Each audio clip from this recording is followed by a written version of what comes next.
Hello, this is Mr. Stansbury. I'm going to take you through the rounding numbers notes. At the end of this, you should be able to say I can round numbers to any place, as well as round numbers to any specified number of significant digits. Okay, so let's start off right away with some examples. Round off 2972 to the nearest 10. Okay, so this here is the ones, and the next one over is the 10. So we're going to round off to that spot there. So that would round to the 7 is where we're rounding. The 2 tells the 7 to stay the same, right? So we're at 2970 would be the rounded answer for that. Okay, 2972 to the nearest 100.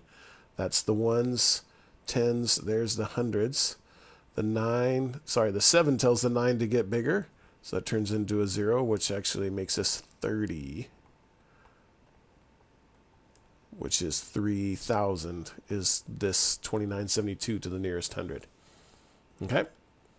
Example 11, round the following to the number of decimal places stated in the brackets. So we want this to 2 decimal places. So that is 2 decimal spots to, basically here's the decimal, and it's 1, 2 spots to the right. So we're going to round it to that right there. 7 tells the 4 to get bigger, so that is going to be 37.65, right? Circle all those. To same number to 1 decimal place would be this here. 4 tells the 6 to stay the same, so that's going to be 37.6. Oops, sorry.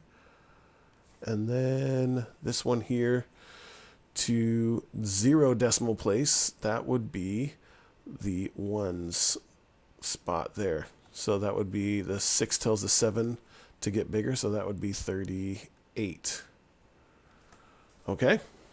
That is that for rounding these. Let's do one more example, and that's example 12. Round to 3 SF. You'll see SF a lot in your textbook, and then also for those of you that are testing, you'll see that all the time on the test. Or the IB paper, they officially call it, but SF stands for significant figures. So I'm going to try to write SF instead of significant figures a lot just to help you get used to that. Okay, so 3 significant figures.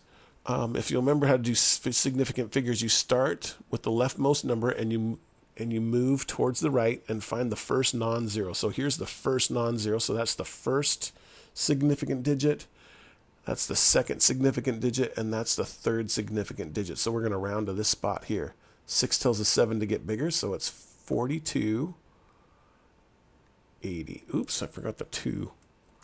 4280 is this to 3 significant figures. 4276.5. Okay? 3 significant figures start from the left. 3 is not 0, so that's the first significant digit. That's the second because it's next to it, and that's the third because it's next to that one. So we're going to round to this spot here. 2 tells the 7 to stay the same. 31.7 is that to 3 significant figures. Okay.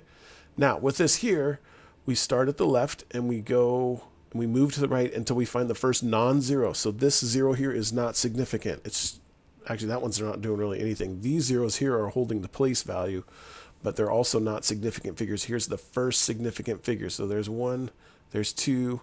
This is the third. That's what we're going to round to. The 1 tells the 9 to stay the same, so it's 0.00429.